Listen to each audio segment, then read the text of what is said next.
Hello and welcome.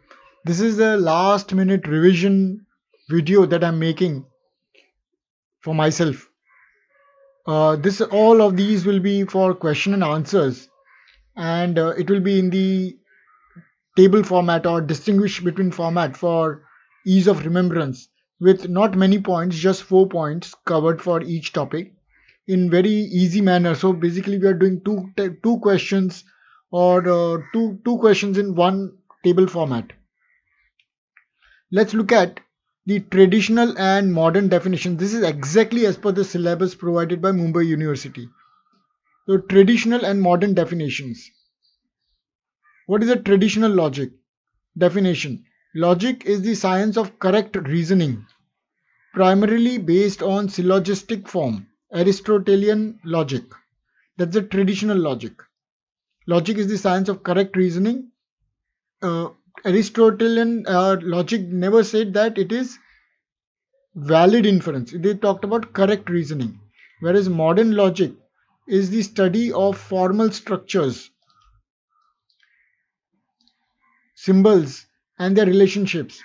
Symbols is very important. Use of symbols, use of formal structure, that is, it has a form, including mathematical and symbolic logic.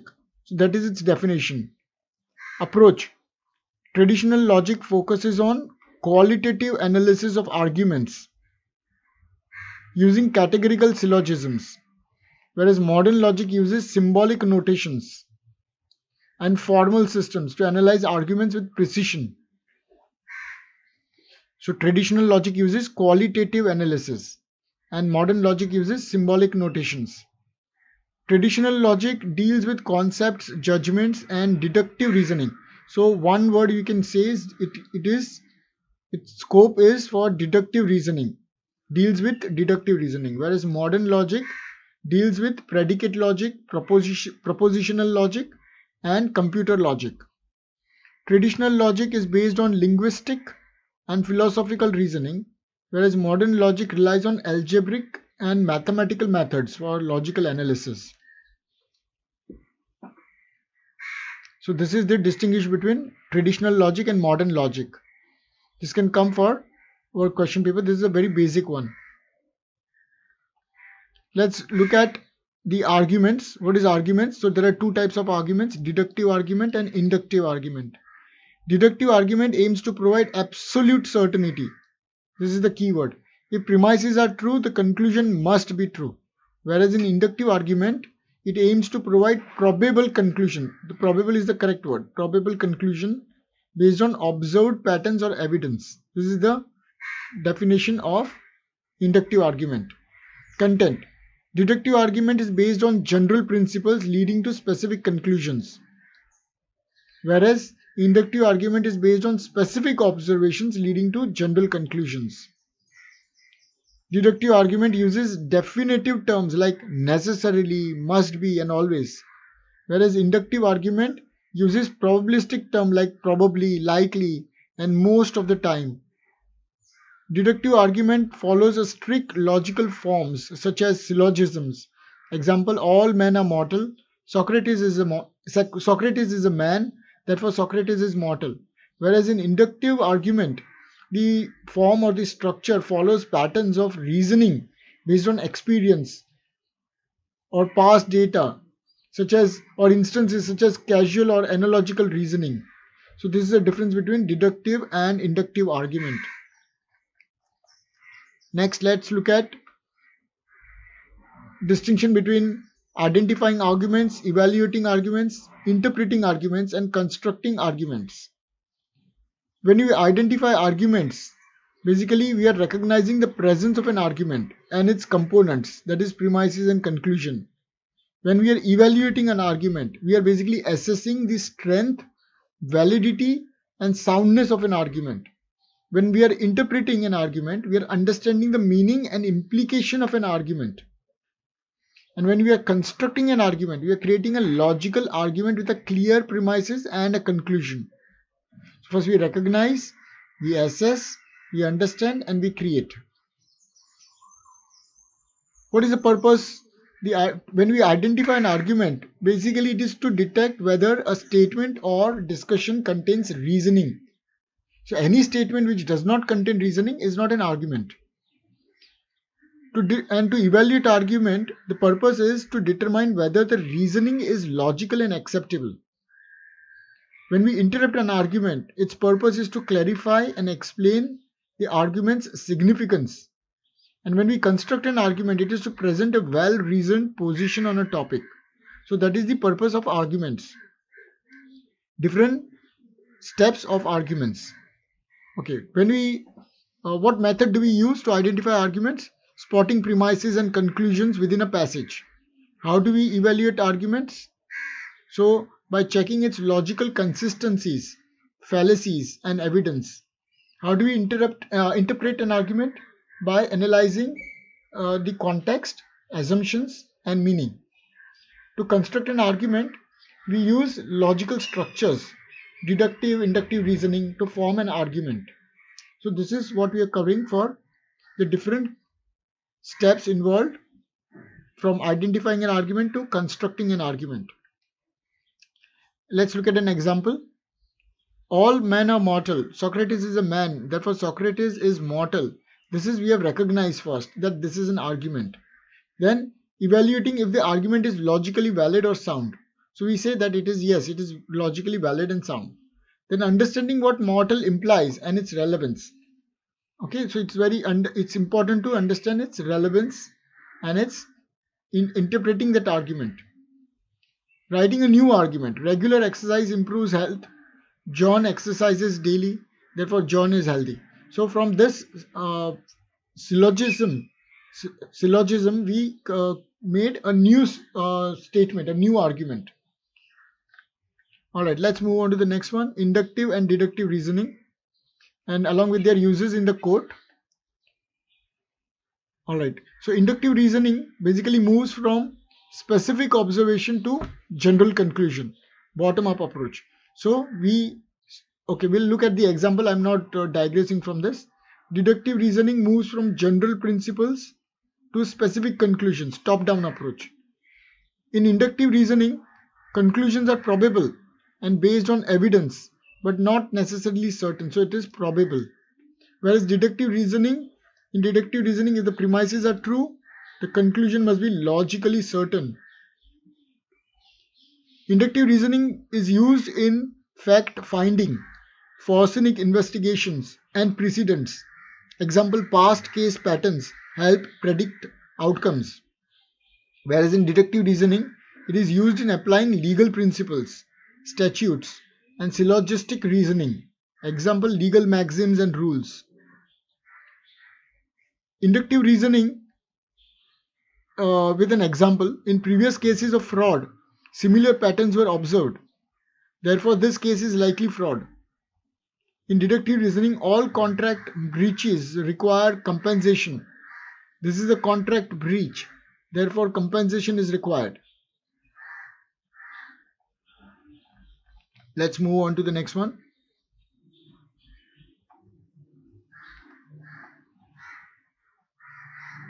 Distinction between logical concepts of truth, validity, inference, and implication. What do they each mean? So they can come in a separate question. What is inference? What is validity? What is truth? So meaning, truth is a statement, or a statement is true if it corresponds to reality or fact. Truth is a statement if it corresponds to reality or fact. Validity. An argument is valid if its conclusion logically follows from its premise. Inference. The process of deriving a conclusion from premises. Implication. A conditional relationship where one statement leads to another. We'll go through this again. Truth is a statement which corresponds to reality or fact. Validity. An argument is valid or invalid. First that point. Then an argument is valid if its conclusion logically follows from its premises. An inference is the process of deriving a conclusion from its premises. Implication is a conditional relationship where one statement leads to another. Application. Truth is applied to individual statements, that is propositions. Propositions are either true or false. Validity is applied to arguments, the structure of an argument. Not just argument, but the structure of an argument, not the truth of the statements. So, statements or propositions can be true or false, but the structure of the argument can be valid or invalid. Inference. It is used in reasoning to connect premises to conclusion. So basically the process of moving from premises to the conclusion, that itself. So we have premises 1, premise 1, premise 2, and then we have the conclusion. So the process from premises to conclusion is known as inference. It's a valid reasoning, valid thought. Implication. Implication shows how one statement affects or leads to another.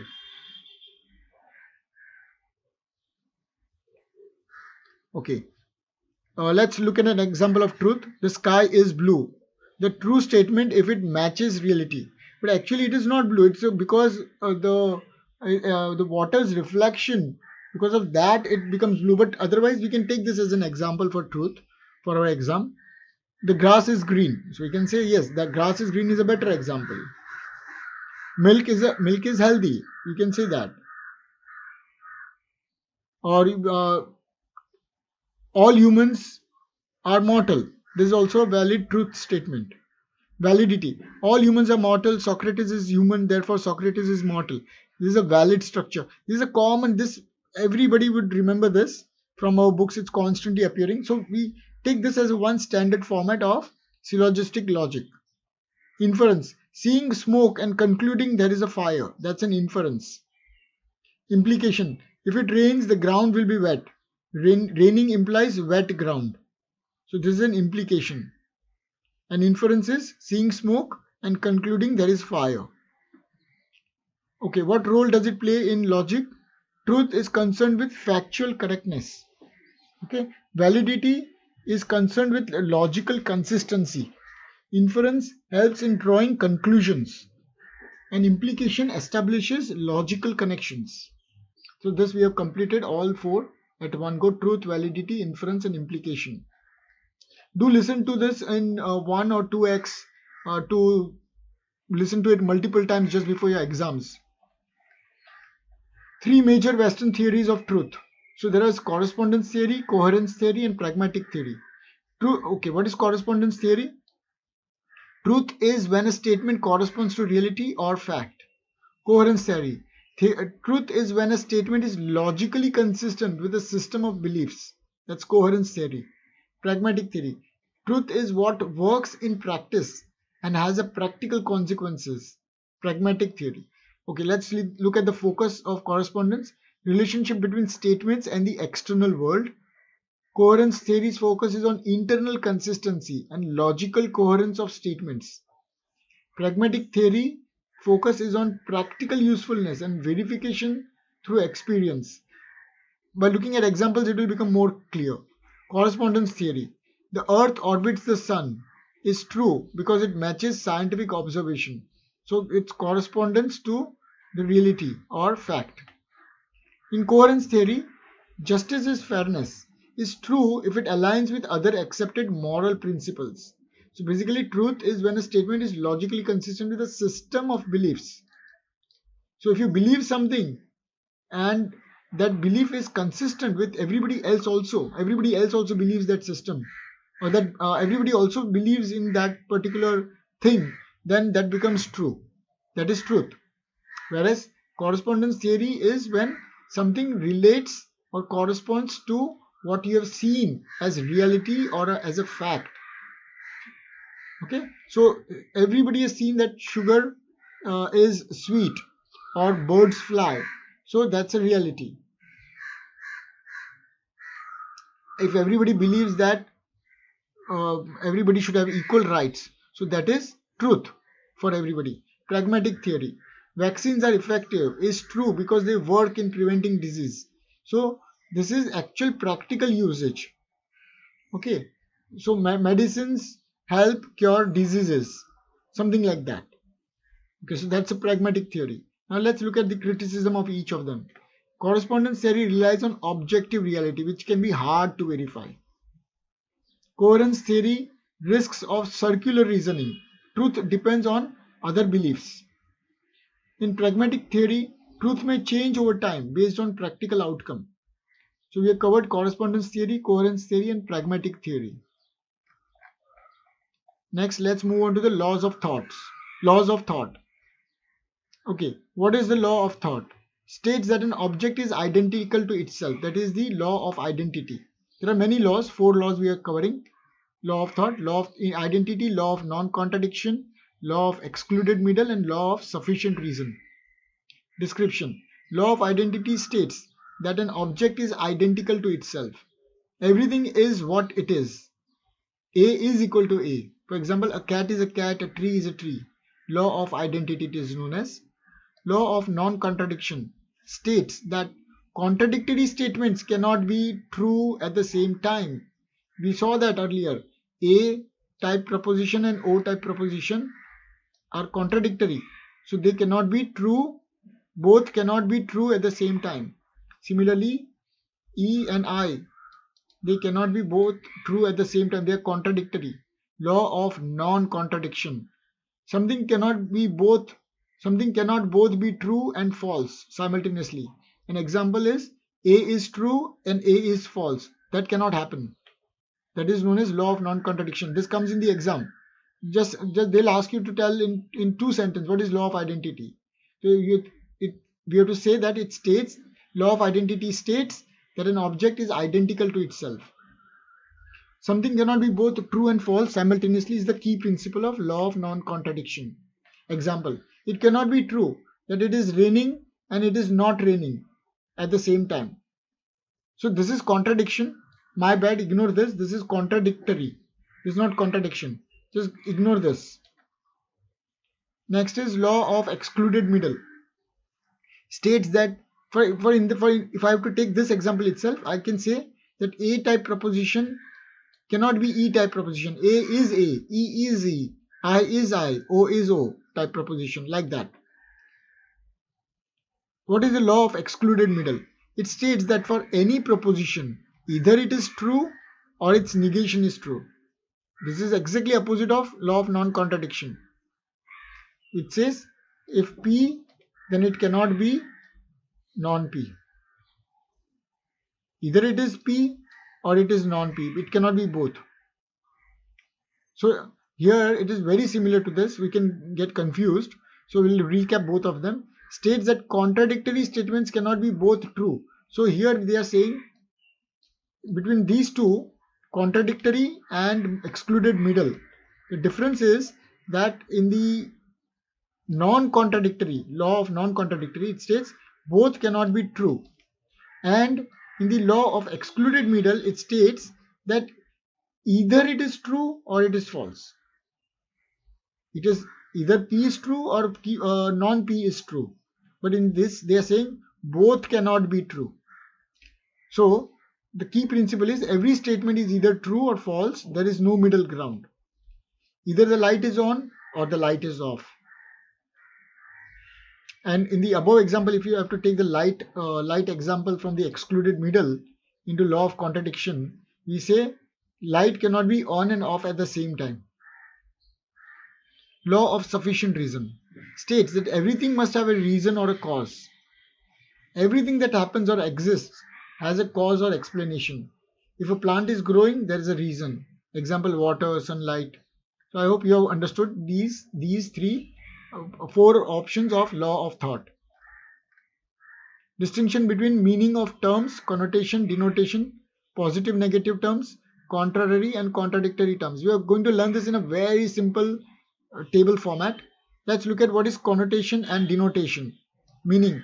Connotation refers to the implied or associated meaning of a term beyond its literal sense. So what we'll do is we'll start with denotation and then move to connotation. Okay. So we'll look at denotation. refers to the literal dictionary definition of a term. Will be more clear with an example. Home. Home denotes a place where one lives. Okay, so this is something tangible, something physical, something that you can touch, you can see. Okay, it's a denotation. So it refers to the actual literal meaning of the word, of the term, dictionary definition of a term. Okay, whereas connotation for home means it has warmth, security, family. So all this is, you cannot see the warmthness of the family, you cannot see the security, you cannot see the family. Family is a concept, is an abstract concept. So home denotes an actual physical place. Connotation refers to the implied or associated meaning of the term. So we saw, for example, a judge. Judge is a person who gives judgment. So fairness, equality, and so on. So that is, judge is a denotation. A person who gives judgment is the person denoted, and connotation would be fairness, equality, and so on, would be the connotation of that. So it refers to the implied or associated meaning of a term beyond its literal sense. Nature of denotation, it is objective, factual, and specific. Okay, whereas connotation is subjective, based on emotions, feelings, and cultural context. We already covered the example. How do we use the denotation? We use it for clear, straightforward communication. Connotation is used in literally, emotional, and persuasive contexts. Okay, let's move on to the next one, positive and negative terms. Terms that affirm or describe a quality or existence is the meaning of positive term. Negative term is a term which negates or denies a quality or existence is a negative term. Nature, associated with affirmation or presence. Negative term associated with denial or absence. For example, truth, honesty, success are positive terms. Lie, dishonesty, failure are negative terms. Usage, used to convey affirmative concepts or qualities, used to describe what is absent or contradicted. Alright, next let's look at contrary terms and contradictory terms. Terms that are opposite in meaning. This we know through AEIO table, which I explained earlier. AEIO. So these are contradictory and this is contrary. So the terms that are opposite in meaning. Okay, terms that are opposite in meaning but can both be true at the same time. So, but can both be true at the same time. It's contrary terms. A term may have middle ground between them. For example, hot and cold. Once again, just ignore this one for time being. Contrary terms are hot and cold. Something can be mildly hot or cold. Let's look at an example. Start with an example first. Contrary terms, hot and cold. Whereas contradictory terms is alive and dead. Something cannot be both at the same time. You can either be alive or you can be dead. But here, in the contrary term, something can be mildly hot or cold. It is not that it will be either hot or cold. It could be in between also. So in contrary terms, it the terms that are opposite in meaning but can both be true at the same time. But can both be true at the same time. Whereas in contradictory terms, the terms cannot both be true or both be false at the same time. They are mutually exclusive. Okay. Relation. Contradictory term will start with no middle ground. One must always be true and the other false in contradictory terms. So this is contradictory. If A is true, this will be false. If A is false, O will be true. Hot and cold. But there is a middle ground in this. In contrary, but in contradictory, there is no middle ground. It is either alive or dead, living or non-living.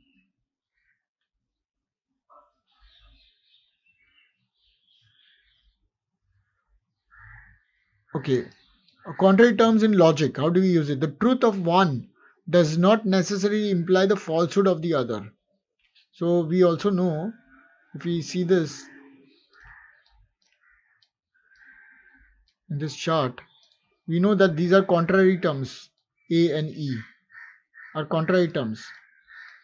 They both cannot be true at the same time.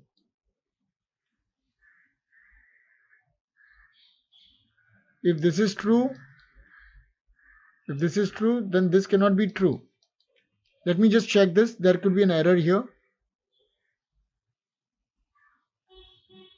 Yes, there is a mistake here. Terms that are opposite in meaning but cannot both be true at the same time. Whereas here in contradictory, they cannot both be true and both be false at the same time. So I have to write here cannot both be true at the same time. Contrary terms. We know by this square of opposition table. In this, I'll just redraw it properly. Quickly I'll draw.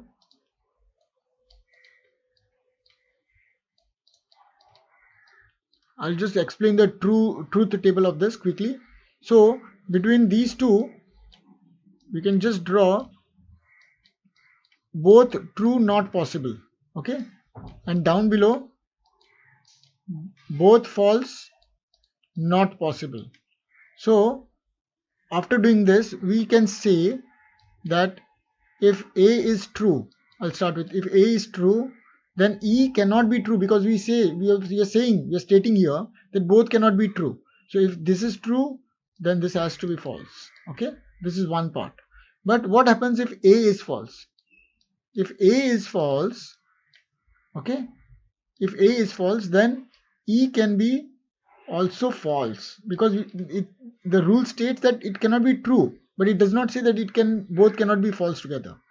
Okay, so if A is false, then E can be either false also or it can be true also, because we know that if A is false, by default E can be true, but E can be also false.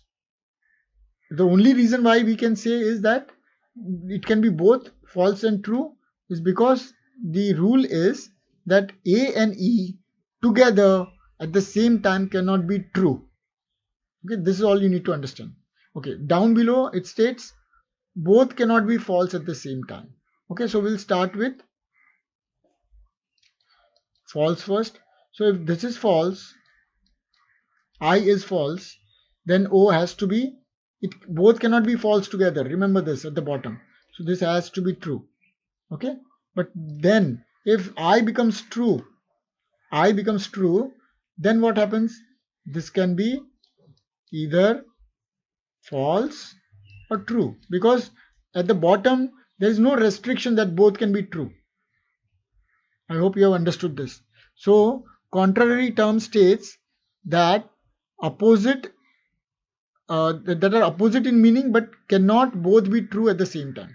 Whereas contradictory term, these two, both cannot be true or both cannot be false at the same time.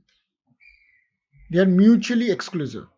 Okay, in the contradictory there is no middle ground. In the opposite, it is either true or it is false. Both cannot be true and both cannot be false at the same time.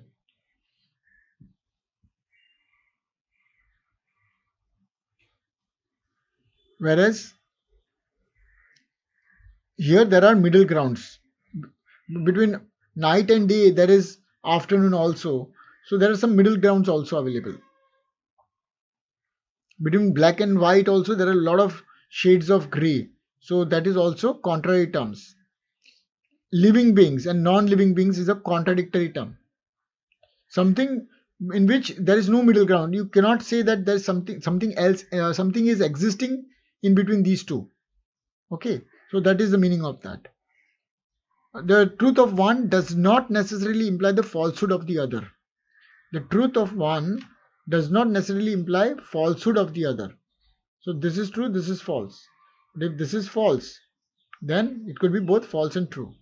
So it says the truth of one does not necessarily imply the falsehood of the other. Contradictory term.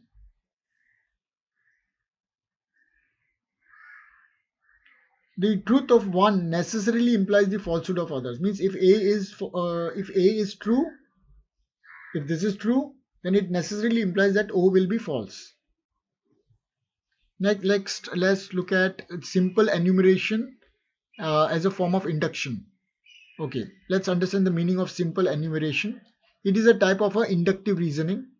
Okay, is a type of inductive reasoning where conclusions are drawn based on repeated observations of a particular instances or cases. Let's look at an example first, so you'll understand better.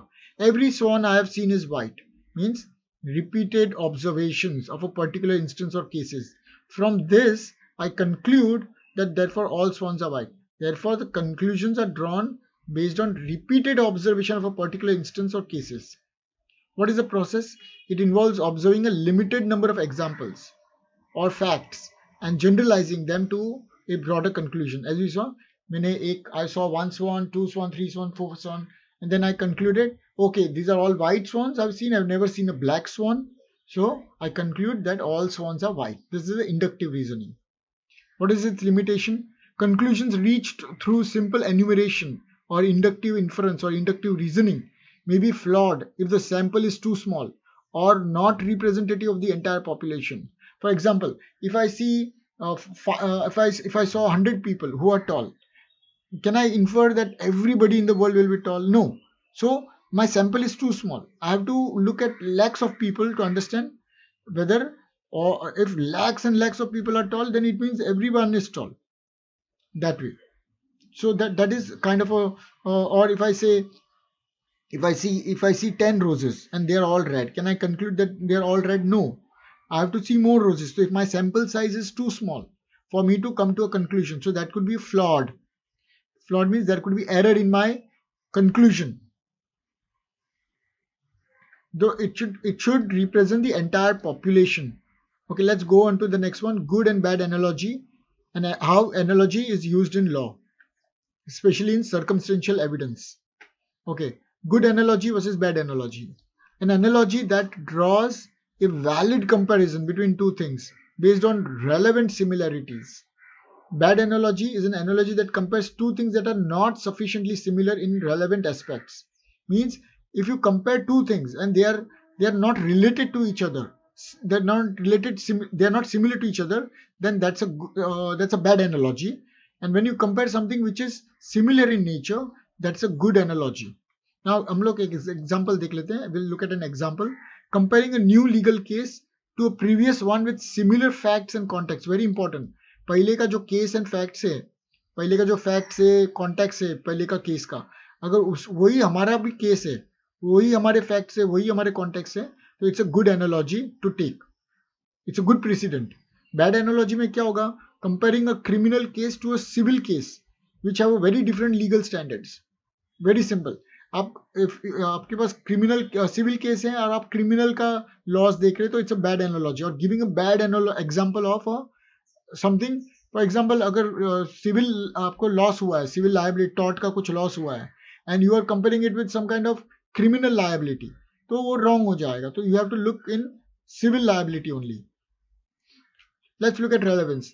Good analogy, the items being compared must share significant relevant characteristics. Similarity बहुत ज़्यादा होनी चाहिए. Bad analogy, the comparison involves irrelevant or superficial similarity. इसमें कोई relation ही नहीं है civil case और criminal case के अंदर. तो उनके जो legal rules, regulations, sections, acts, उसमें कोई रिलेशन ही नहीं है. ना प्रेसिडेंट्स में कोई रिलेशन है. You cannot quote a precedent of another criminal case in your civil case. Clarity, clear and logical comparison that makes the reasoning stronger. और भी ज़्यादा strong हो जाता है हमारा argument with good analogy. With bad analogy, it creates more confusion and unclear comparison weakens the argument. ठीक है. Next we'll go into use of analogy in law, circumstantial evidence. What is the purpose of analogy? It is used to infer conclusions. Conclusions पे आने के लिए मदद करता है about the facts of a case based on similarities with other cases or evidence. दूसरे जो अच्छे similar cases है हमारे केस की जैसा, तो उसकी जो facts और evidence है, उसकी जो तो उसको हम लोग उसको एग्जाम्पल की तरह देंगे कि ये कल फलाने फलाने केस में ऐसा ऐसा हुआ था और इसके ये कंक्लूजन आए थे, तो मेरा भी केस सिमिलर है, तो मेरा भी सेम आना चाहिए, कंक्लूजन आना चाहिए, मुझे भी सेम टाइप के रेमेडीज मिलने चाहिए, सेम प्रेयर्स मेरे भी एक्सेप्ट होने चाहिए. Types of evidence. Analogy helps interpret circumstantial evidence by connecting it to a known pattern or precedent. जो ऑलरेडी हो चुका है, जो दिख रहा है, उसके साथ कनेक्ट कर रहे हैं. Application. Inferences about guilt or liability are made by comparing the facts to a pattern of previous similar events. ये सारे precedents की बात कर रहे हैं. पहले जो हो चुका है तो उसका liability, ये एक्स वाई जेड केस में ये liability आई थी, ये फैक्ट्स है, ये एविडेंस था, तो मेरा भी सेम फैक्ट्स है, मेरे भी सेम एविडेंस है, तो मेरे को भी इतना, मेरे को I am also liable to be paid और वट एवर. और सम गिल्ट अगर बताना है तो इन्फ्रेंसेस अबाउट गिल्ट और liability are made by comparing the facts to a pattern of previous similar events. Example देख लेते हैं. A defendant's behaviour in a similar previous case can be used as a circumstantial evidence to infer intent और motive in the current case. अगर for example एक person, एक defendant है, सामने वाला है जिसके ऊपर केस चल रहा है, और अगर उसने पहले भी उसके ऊपर 2-3 पुलिस कंप्लेन हो चुकी है, उसने पहले भी फ्रॉड किया है लोगों के साथ, बिल्डर है, for example take a case of builder ने पहले भी फ्रॉड किया है, तो उसके प्रीवियस केसेस को भी हम लोग निकाल के बोल सकते हैं कि he is an habitual offender, तो उसको पनिशमेंट मिलनी चाहिए. सो हम लोग क्या कर रहे हैं, we are taking the defendant's behaviour, the use of analogy, basically we are comparing his current case with his previous cases. Okay, थोड़ा गड़बड़ हो गया यहाँ पे लाइनिंग में. So distinction between proposition and sentence, proposition and judgement, proposition and fact, constituent and component, ये चारों हम लोग करके जाएंगे. What is the meaning of a proposition? A proposition is the meaning or content that a sentence expresses. Let me just correct this first. All right, so let's look at this. Proposition का meaning क्या है? Proposition is the meaning or content that a sentence expresses. उसका example पहले देख लेते हैं तो इसे इजी पड़ेगा समझने में. Proposition जो है, the sky is blue is a proposition. It has a truth value. Okay, कि है या नहीं है, either we accept it or we deny it, we say it is true or it's false. The grass is pink, उसका वो भी एक proposition है, तो it has a false value. Okay, तो वो हिसाब से समझते हैं. सेंटेंस क्या होता है? The sky is blue is a sentence. Actually it's a sentence, but अगर वो सेंटेंस में ट्रूथ वैल्यू आ जाता है तो इट इज अ प्रपोजिशन. तो प्रपोजिशन इज द मीनिंग और content that a sentence expresses. Meaning आना चाहिए, उसमें कंटेंट आना चाहिए. whereas a sentence is a linguistic expression, linguistic expression made up of words and symbols. Proposition is abstract and not tied to any particular language. वो कोई language पे dependent नहीं है preposition. Okay, whereas sentence is concrete and language dependent. हर एक language का sentence अलग होगा, उसका स्ट्रक्चर अलग होगा. संस्कृत का अलग स्ट्रक्चर होगा, उसका it is fixed. in sentences are fixed, whereas proposition is not fixed and it is not tied to any particular language. Truth value. A proposition has a truth value. A sentence may or may not express a proposition, and its truth value depends on its context. For example, open the door. Open the door is a command. So, come in. May I come in? So, it's a request. तो इसमें ये proposition नहीं है. Okay, so proposition में कोई truth value होनी चाहिए. It should be either true or false. I am taller than you. It can be either true or false. So वो प्रपोजिशन है. अभी what is your name is a question, वो preposition नहीं है.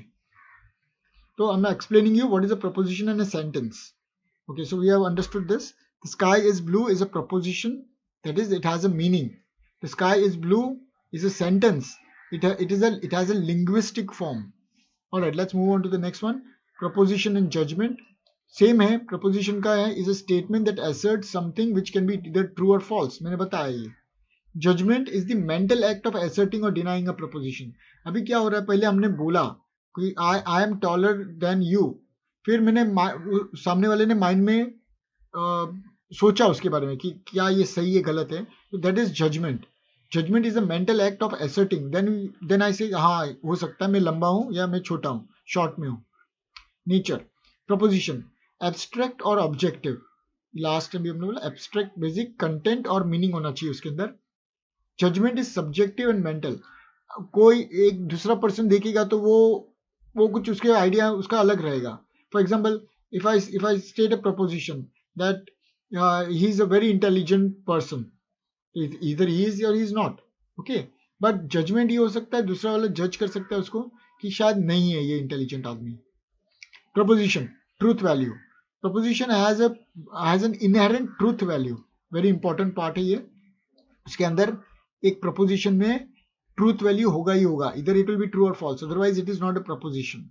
Judgment involves an evaluation of the proposition's truth or falsity. अब ये true है false है उसके ऊपर जो हम लोग evaluation करते हैं उसको बोलते हैं judgment. Example, the earth revolves around the sun is a proposition. ये true है या false है, जो भी है इसमें ट्रूथ वैल्यू है. बेसिकली ये ऑब्जेक्टिव है. Okay, this is objective.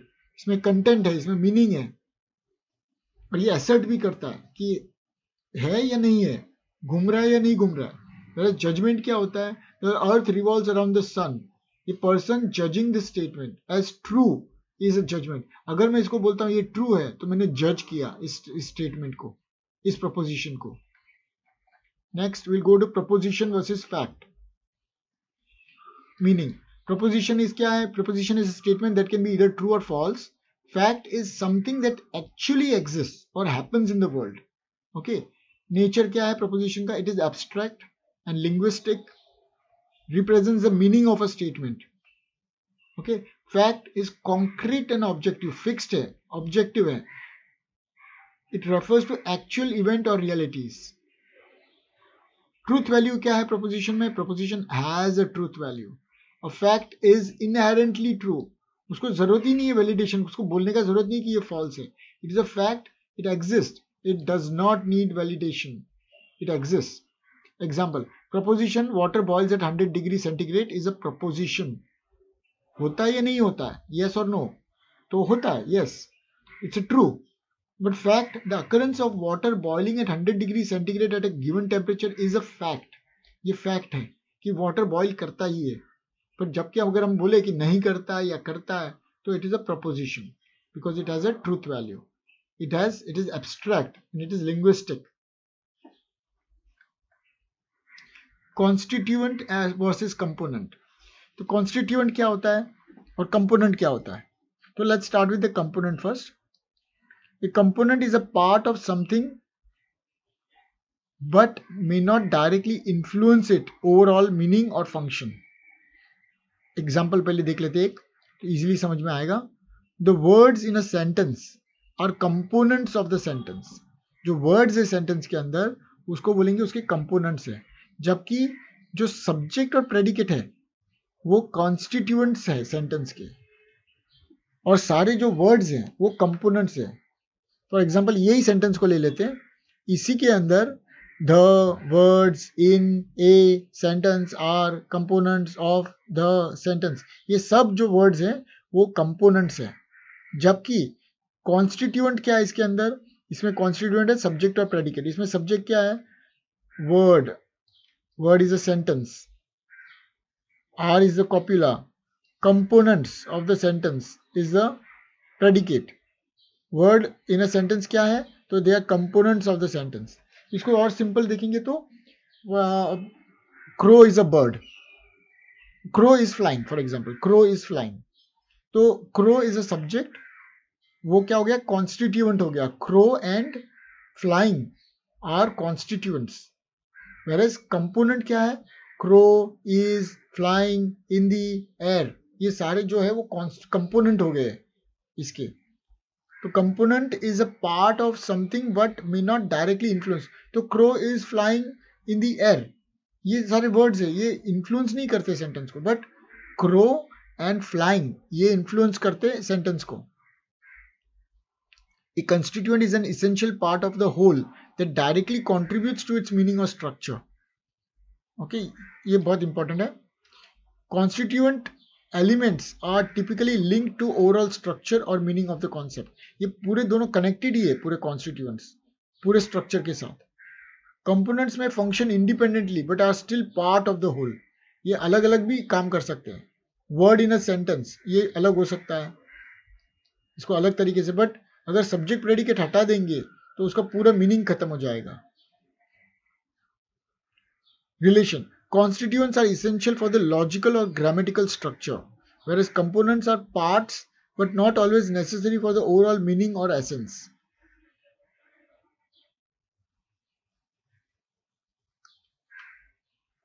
Traditional और कैटेगरिकल प्रपोजिशंस के बारे में पढ़ते हैं. कैटेगरिकल प्रपोजिशंस क्या है? Categorical propositions asserts a relationship between two classes, subject and predicate, whereas conditional proposition expresses a relation between two propositions, if then. Conditional proposition expresses a relationship between two statements, whereas categorical proposition asserts a relationship between two classes. ये class के बारे में बात करता है. Crows and birds, तो classes के बारे में बात कर रहा है. All different type of crows, all roses and उसका जो भी scientific term है वो दोनों class है. तो it between two different classes और इसमें बिटवीन टू डिफरेंट स्टेटमेंट्स है कंडीशनल वाले में. इसके एग्जांपल देख लेते हैं. All humans are मॉर्टल.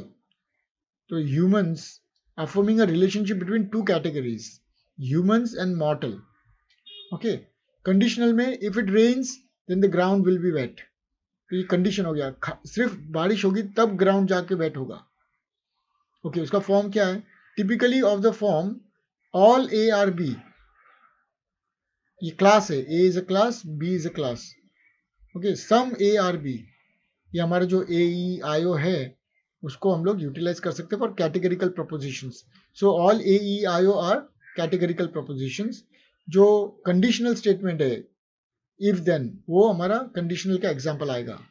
Use to make definite statements about subject and predicates. And conditional proposition is used to express conditional relationship or hypothesis. Okay, now let's look at fourfold classification of propositions. उसमें हमको मालूम है A, E, I, O होता है. This way I'll go faster.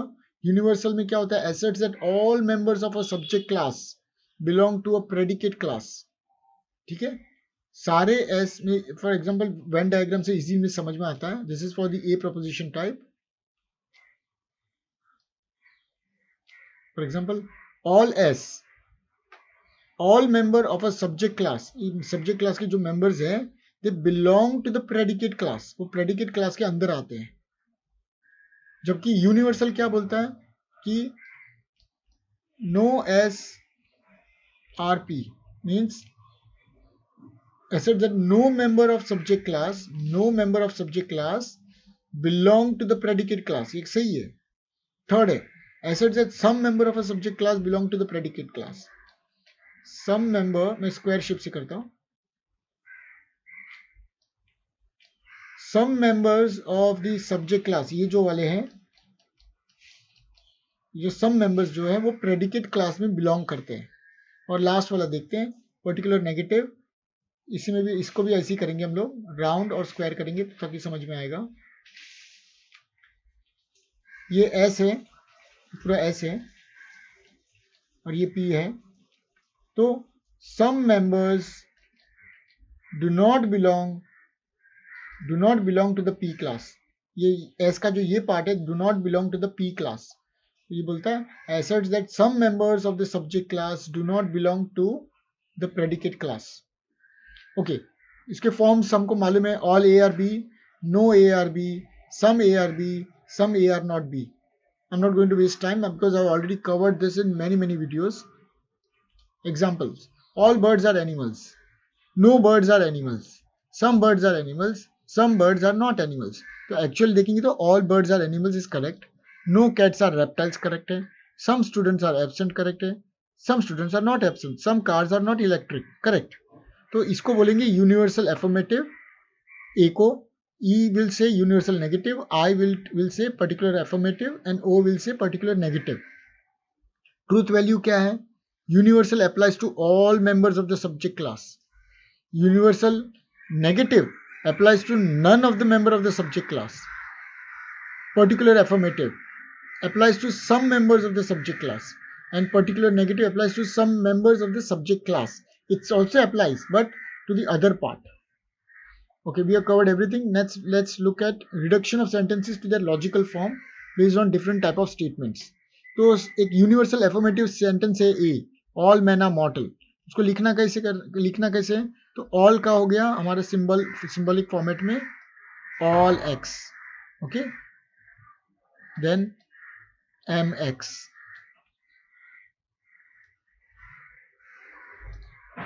M X, और all के साथ हम लोग क्या यूज करते हैं? Implication sign, conditional sign, and then are mortal. So here we can say MA, MO. Okay, for conditional, for logical form.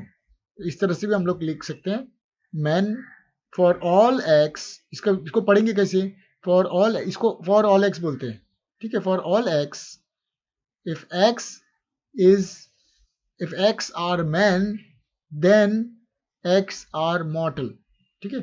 Next जाते हैं हम लोग universal negative. No dogs are cats. तो नो का भी यही आएगा सिंबल. For all X, if X is a dog, then it implies that it is not a cat. X is not a cat. इस तरह से हमको निगेशन में करना है. इसको निगेशन, ये सारी सिंबल यूज करना है. तो पेपर में अपने in our textbook the symbol is like this, so you have to use this symbol. Particular affirmative I. Some birds are flying.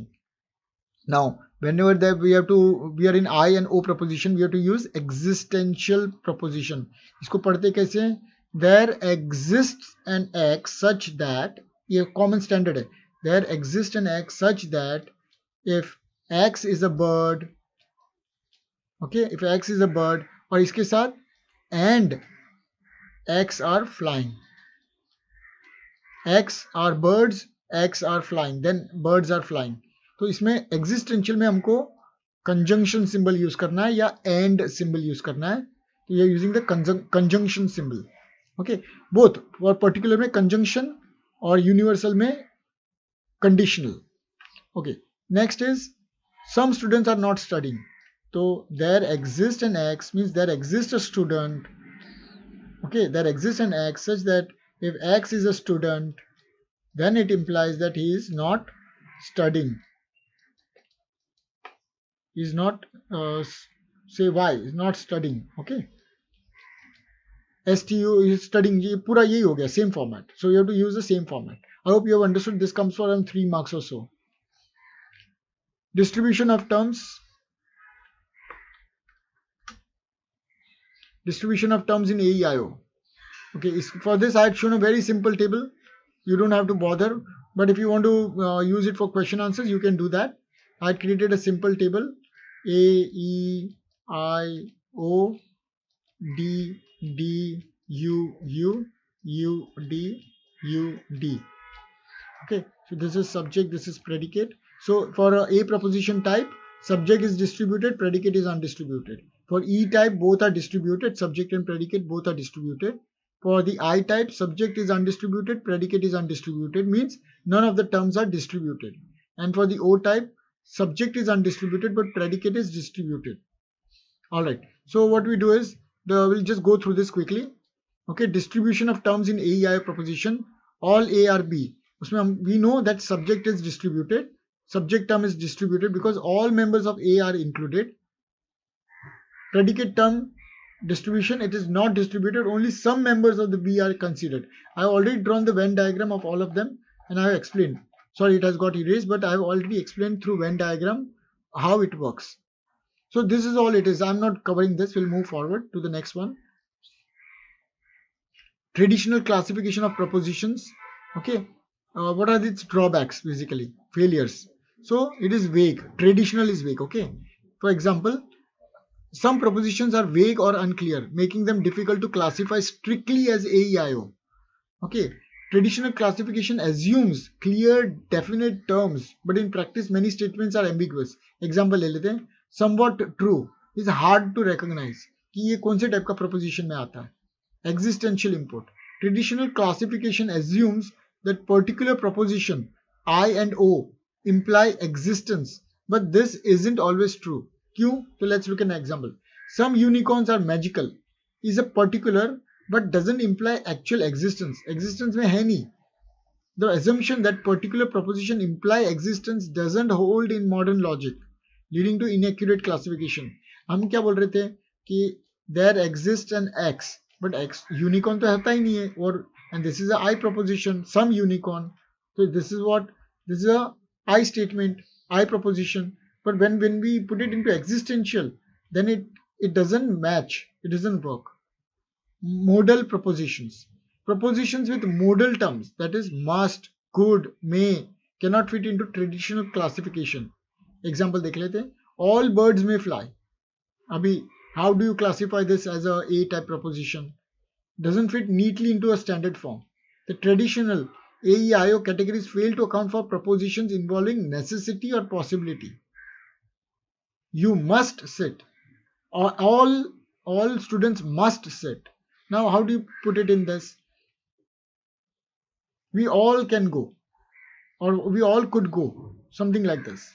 Okay, so modal propositions, it doesn't, what are modal propositions? They are must, could, may, which cannot fit into classical, traditional classification.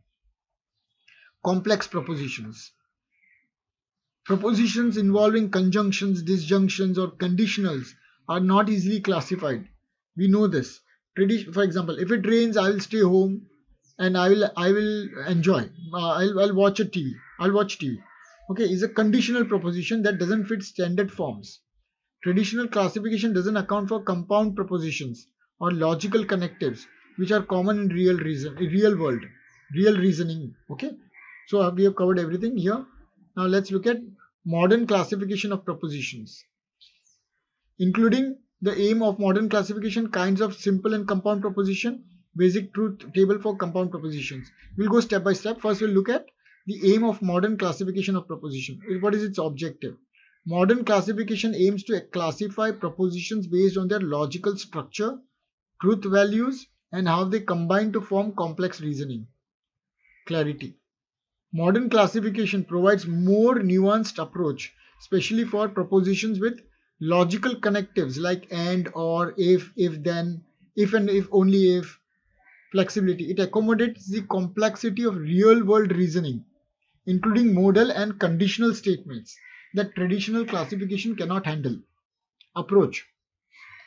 Focuses on logical form, truth tables, relations between propositions, rather than only on categorical structures. चार category में बांट के पूरा खत्म हो गया, वैसा नहीं. It is modern logic is more comprehensive. It works with logical forms, truth tables, relational propositions, and other connectives like and, or, if, then, if, negation. Excuse me. Simple and compound proposition. Simple proposition. These contain a single assertion of a statement or have a clear truth value. Simple proposition. Okay, इसका example देख लेते हैं. पहले we'll start with an example. The sky is blue is a simple proposition. Okay, compound proposition क्या होता है? The sky is blue and the grass is green. तो वो compound proposition हो गया.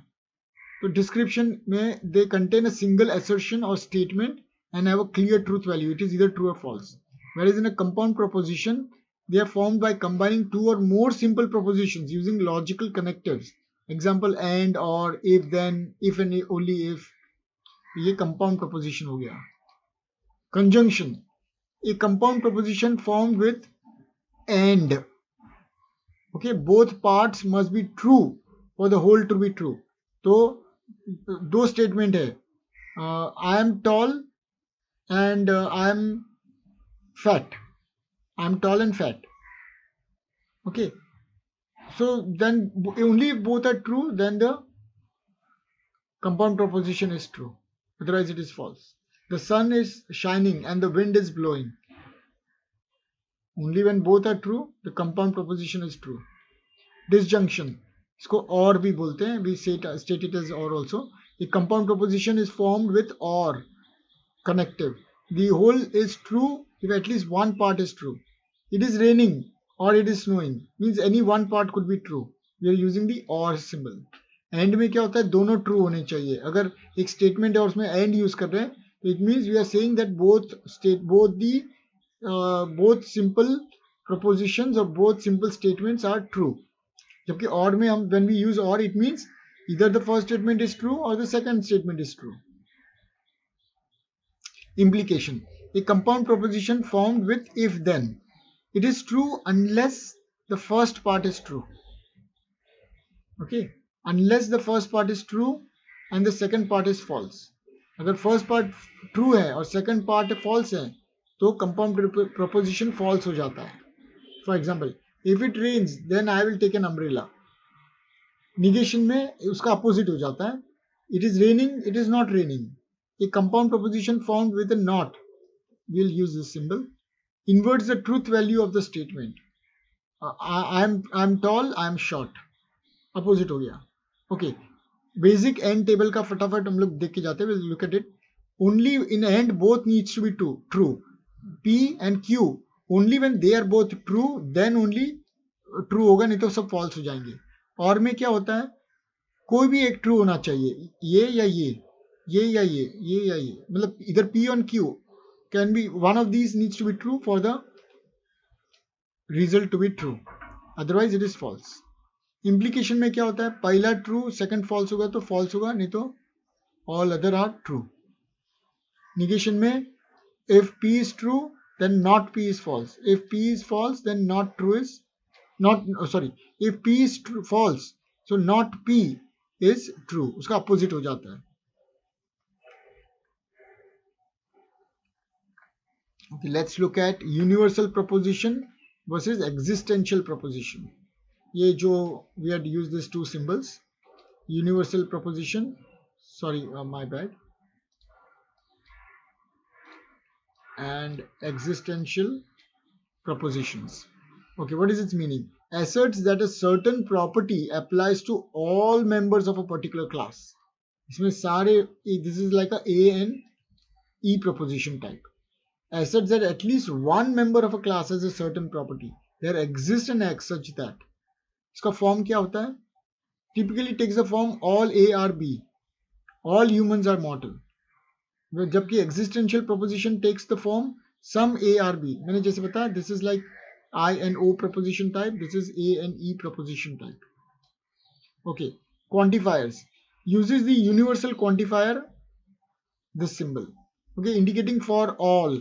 So whenever we read like this, for all X, and when we read this, we state there exists an X when we are reading it like this, or at least one X such that. Okay, truth condition. A universal proposition is true only if all instances of the subject term satisfy the predicate term. For example, all dogs are mammals. So इसमें क्या हो रहा है? All instances of the subject term, dogs, सारे जो dogs है वो mammals में आते हैं, तभी जाके universal proposition is true, otherwise it is false. You understand? All dogs are mammals. तो all instances, इसके अंदर जितने भी है dogs, वो सारे के सारे mammals है. All instances of the subject term satisfy the predicate term. ऐसा एक भी dog नहीं है जो mammal नहीं है. So then this satisfies the predicate term. An existential proposition is true if at least one instance of the subject term satisfies the predicate term. Some dogs are brown. Brown shape में अगर एक भी dog आता है तो then also this statement is true. It satisfies this existential proposition. Okay. Universal proposition applies to the entire class of the subject and are used to make general statements about a group. Existential asserts the existence of at least one member. Universal quantifier is this. Existential quantifier is this. Okay, let's compare the traditional classification and the modern classification. Okay, so we'll look at example. We'll start with example first. All men are mortal. It's a universal affirmative A type. It's a traditional classification. Modern को उसी में कैसे convert कर दिया, universal quantifier में, universal quantifier में, for every man, for every means for all man he is मॉर्टल, every में हर एक आदमी जो है वो मरता ही है, for every man he is mortal. इसको इस तरह से modern classification. Let's look at the nature, उसको क्लासिफिकेशन किया है। Let's look at the nature. Categorical, it is known as categorical, whereas modern classification is logical. Traditional classification is categorical, that is based on the structure and the form of the proposition, whereas modern classification is logical and focuses on the truth, functional structure, and logical relationships. Approach. Traditional classification divides propositions into categories A, E, I, O based on their logical form, that is affirmative, negative, universal, particular. Whereas modern classification uses formal logic and quantifiers, example universal and existential quantification, to define propositions. We have already covered all of this, so I'm going a little faster. I don't know how much of this, if you have not seen my earlier videos, you will not understand all this.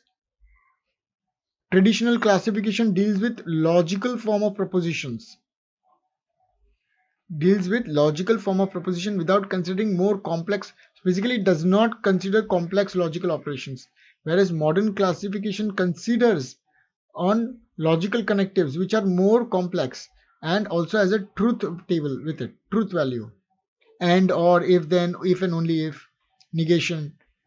Example we have already covered. So that is the main difference between traditional classification of proposition and modern classification. Next, let's look at classification basis. Again, same thing, traditional and modern classification.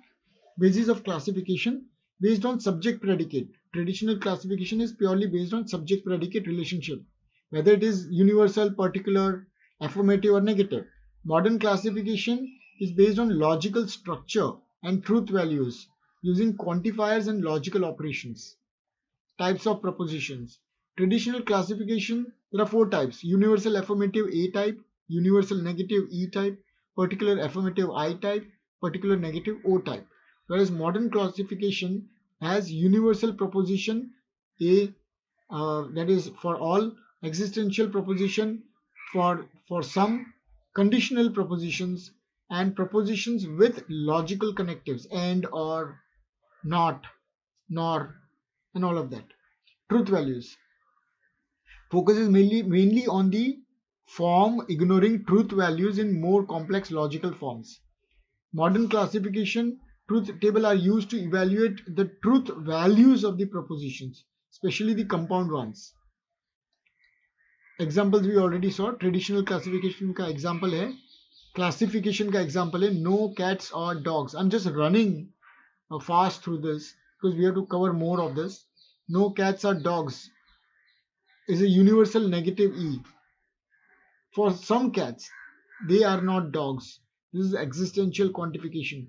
So we should be able to move between the modern classification and the traditional classification and vice versa. Okay, let's look at complex propositions. Traditional classification struggles with compound propositions involving logical connectives like and, or, and, if, then. Modern classification handles compound propositions systematically using logical connectives and truth tables. We have already done all these truth tables and it was very easy. Compound proposition doesn't account for complex propositions formed by logical operations. Meaning, when it comes to complex propositions, traditional classification fails completely. Whereas modern classification properly categorizes complex propositions formed using logical connectives. Example, if P then Q. Example of complex proposition. Not well equipped to handle statements like if it rains, I'll stay home. In that there is no facility, nothing provided for these type of statements in traditional classification. Whereas in modern classification of complex proposition, it is that option is there to handle it. If it rains, then I'll stay home is easily expressed with logical connectives. If it rains, then I will stay home. If P, then Q. Okay, let's look at the flexibility. Traditional classification is less flexible, rigid categories that don't adapt well to the complexity of modern logical reasoning. Whereas modern classification is highly flexible, accommodates complex logical structures and reasoning, including conditional, modal, and probabilistic propositions. Applicability primarily applied in basic logical or syllogistic logic, whereas modern classification is widely applicable in formal logic, mathematics, computer science, and modern philosophy.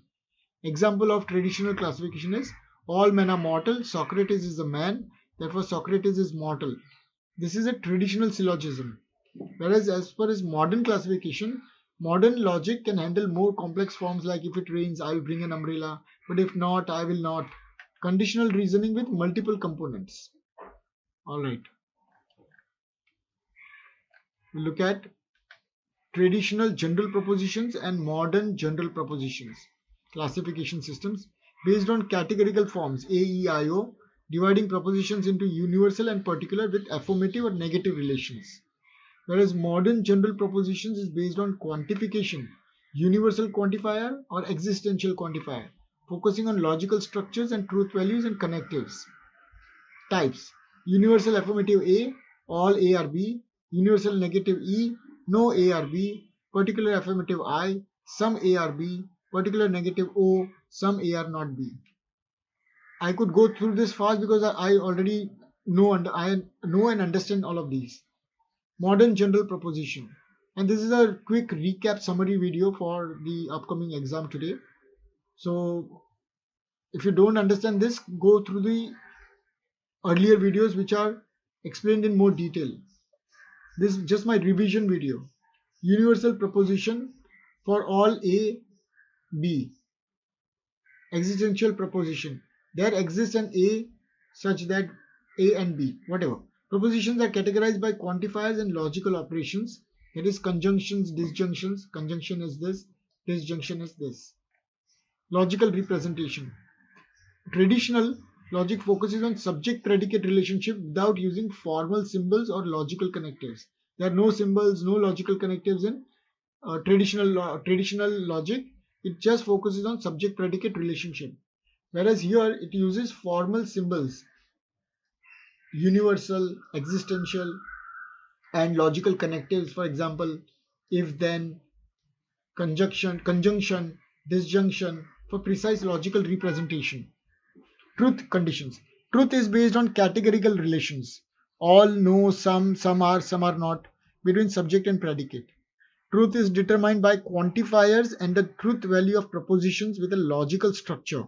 Truth is determined by quantifiers, correct, and the truth value of propositions, correct, within a logical structure using truth tables and logical rules, correct. Examples: all humans are mortal is a A type proposition. No birds are mammals is a E type proposition. Same thing can be written it like this. There exists for all X, if X is a human, then X is mortal. It's a universal. There exists a bird such that X is a bird and X is not a mammal. It's an existential. Here it says X is not a mammal. Whereas this in this proposition type, this is actually wrongly mentioned. It should be not a mammal, and this should be O type proposition. Okay. No birds are not mammals. If this is the statement, then it goes into, oh my bad. Sorry. This is a E type proposition. This is correct. Okay, this is exactly correct. There is nothing wrong in this. Sorry. So they're saying the statement is exactly matching.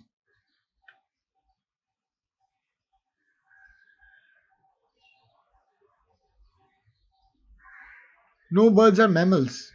So this is a E type proposition, correct. But then there exists at least. So basically what they are trying to say is birds are not mammals. No birds are mammals. No. So all birds are not mammals. This is what they are trying to say. So this will come in the universal only. Universal quantifier only. All birds for all X, that is for all birds, if X is a bird, then X is not a mammal, and X is not a mammal. Correct. So this is the correct way. And I think there is some mistake here. It should have been universal quantifier. All and no both are universal quantifiers.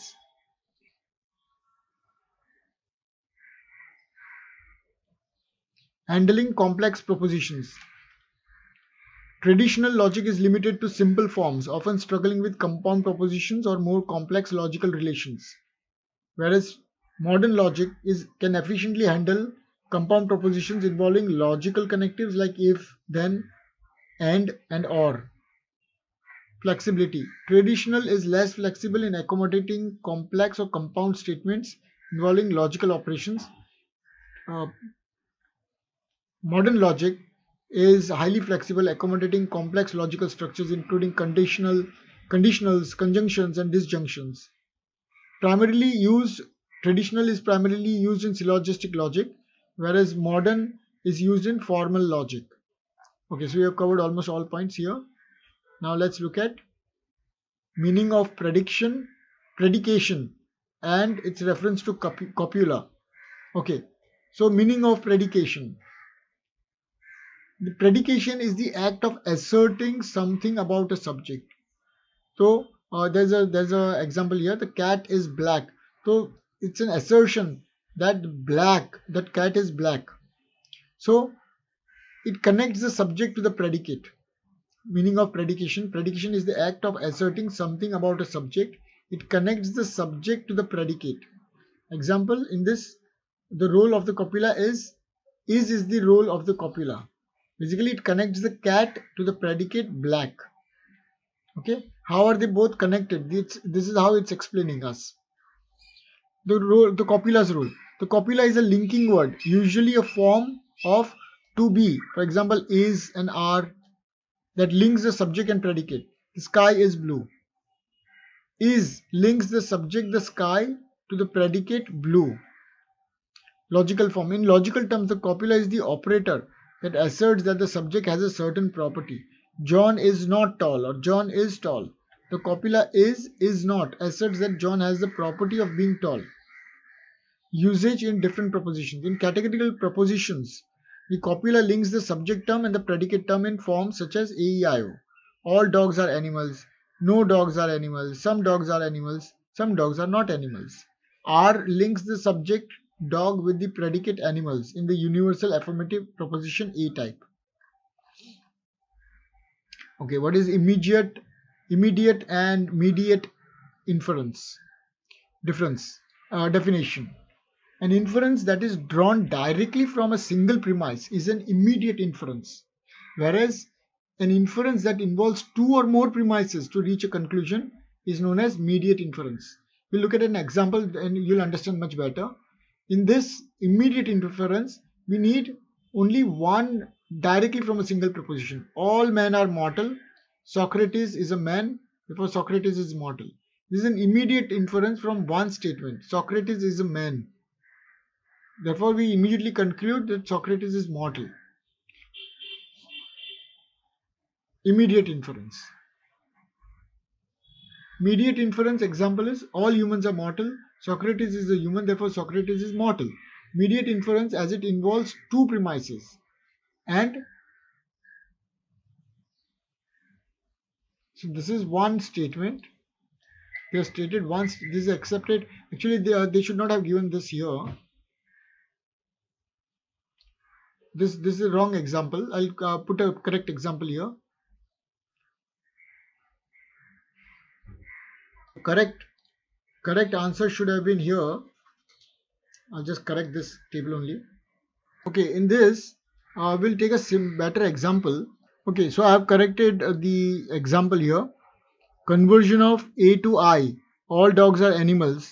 Inference is some animals are dogs. This is an immediate inference from one statement. So for example, immediate inference would include your conversion, obversion, contradiction, contrary, obverted converse, all of that. Not obverted converse, because obverted converse will require two statements like converse and obverse. So that is not there. Subaltern will also work here. So and subcontrary also. So all dogs are animals, some animals are dogs. This is a immediate inference. Whereas mediate inference requires more than one premise. All humans are mortal. Socrates is a human. Therefore, Socrates is more. Mediate inference as it involves two premises. That is two premises, okay, to reach the conclusion. It is common in syllogisms. Example, modus ponens. I don't know what this is, so I'm just ignoring this. Alright, if it rains, the ground will be wet. It is raining, therefore the ground is wet. So basically there are more than one premises in short. This is what you have to understand for mediate. Whereas immediate, it is immediately. That is conversion, opposition, contradictory, contrary. Okay, let's move on to the next one. Okay, we'll go through. This is the question is opposition of proposition including type of opposition, inference by opposition of propositions. Okay, addressing singular propositions. Okay, so we'll cover this. Opposition refers to the relation between two propositions that have same subject and predicate but differ in their logical content. The two propositions are said to be opposed to each other if one is true and the other must be false, or vice versa. Okay, let's look at the contradictory opposition. So we have this A, E, I, and O. These are contradictory. So let's understand the contradictory first. Two propositions are contradictory if one must be true and the other must be false. All cats are black. Some cats are black. If all cats are black, then some cats are not black. Sorry, they're saying some cats are not black because O type proposition it is, are not black. So they are contradicting each other. When once we have say, अगर हमने एक बार बोल दिया कि सारी बिल्लियां काली है, तो फिर हम कैसे बोल सकते कि थोड़ी बिल्लियां काली नहीं है? बोल ही नहीं सकते. If one is always true, the other must be false. Okay? इसी तरह से E और I का भी वर्क करता है. ओके, कॉन्ट्ररी में हम लोग A और E को कंपेयर कर रहे हैं. Two propositions are contrary if they cannot both be true. ये दोनों ट्रू नहीं हो सकते हैं. Okay, they cannot both be true at the same time. For example, but both can be false. हाँ, फॉल्स हो सकते हैं. All birds, sorry, there's a lot of background sound. Really cannot help with the background sounds. Had I not been recording, I would have completely ignored all these sounds. But the mic catches all of these crows crowing and I don't know, honking and everything it catches. God knows why. Maybe I'll upgrade it to a better mic if I get some Guru Dakshina from all of you. If you all pass, that is. Not that I cannot afford, but buying from a Guru Dakshina would be much better. Just joking. So let's go on to the next one. Contrary oppositions. This is a tongue slipper for me. Two propositions are contrary if they cannot both be true, but both can be false. I have already explained this. This both cannot be false at the bottom and both cannot be true at the top. So start with true and then at the bottom false. Both cannot be false. All birds are mammals. This is a A type proposition. And no birds are mammals. We are contradicting. It's a contrary. Both cannot be true, but both can be false. Okay. Subcontrary opposition. Two propositions are subcontrary if they cannot both be false, but both can be true. Some dogs are brown and some dogs are not brown. They can both be true at the same time. Yes, if some dogs are brown, then there will be some dogs which are not brown. So they both can be true, but they both cannot be false. Both can be true, but both cannot be false. Subalternation relation. The relation between A and I, E and O. A proposition is a more general form, that is universal, opposes a more specific proposition, that is the particular. That is the flow works from A to I. The truth flows from A to I and falsehood flows from I to A. Reverse. We are not going into this because our book doesn't cover. There's little more advanced topic. I don't know, but it has not been covered in our book. So let's go through this. All humans are mortal. It's a A proposition. and then we say some humans are mortal. If all humans are mortal, then out of that some will also be mortal. So it is true. But reverse doesn't work. If you say some humans are mortal, then what you are trying to say is some humans are also not, means some humans don't die and some humans die. So if you're saying some humans die, then you cannot say all humans die. You understand what I'm saying? Okay.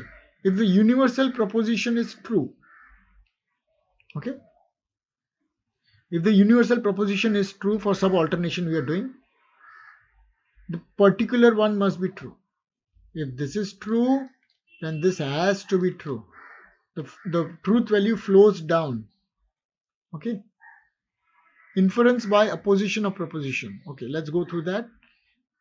Inference by opposition is a way to derive conclusion by understanding the logical relationships between opposing propositions. Okay, let's look at the example here. If all cats are black is true, some cats are not black must be false. So we have already covered this contradictory relation. What is the relationship of truth? So if I have to just show you here quickly, A, E, I and O. Okay, A, E, I, O. So what it means is, as I already told you, here both cannot be true at the same time. I and O both cannot be false at the same time. In this relation between E and I, if one is true, okay, if this is, I'll write it here so it doesn't confuse. Okay, so if this E is true, then I should be false, and if this is false, A is false, the contradictory of that is true. Okay, now about A and I. If A is true, then I has to be true. If E is true, then O has to be true. This is the relationship. Okay, now here between A and E, we are saying that both cannot be true. So then what we can also say at the same time is both can be false. Together, one can be true, the other can be false, and one can be false, the other could be true. This is the most clear diagram that I have made so far. Okay, between A and E relation.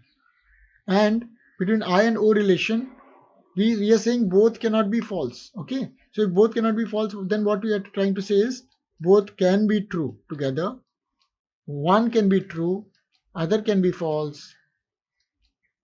One can be false, the other can be true. So this relationship works. Okay, but both cannot be FF. I and O both cannot be FF. A and E both cannot be true. Okay, and the subalternation, the truth value flows down like this. This is the most simplest diagram that I can explain about the truth values to you. So I've covered all of them here in this. Okay, opposition of singular proposition, this also we have to cover.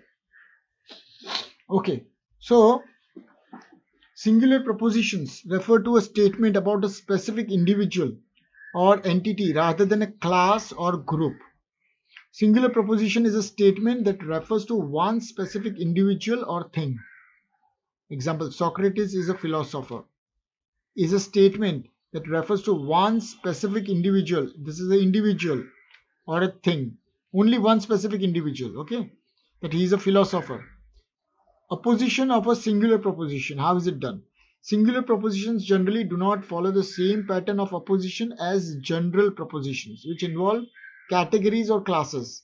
Okay, so general proposition involves categories, it's a categorical categories or classes, whereas singular propositions do not follow the same pattern as opposition as general propositions. Okay, so let's look at it. In contradictory opposition, if it is a singular proposition, that is Socrates is a philosopher, opposition would be Socrates is not a philosopher. Singular proposition में खाली उसको जो है उसको नहीं बोलते, it is raining, it is not raining, एक for contradictory. हाँ, for contrary Socrates is a philosopher, वो क्या करेंगे, Socrates is not a philosopher, same हो गया। while in general logic there could be considered contradictory, singular propositions about specific individuals are often treated as contrary in informal logic, means भले वो contradictory हो या contrary हो, उसका जो opposition होगा वो नॉट में चला जाएगा। Next part of the video I cover the other topics which are still left over. Thank you very much for listening. Take care. Best of luck to you all.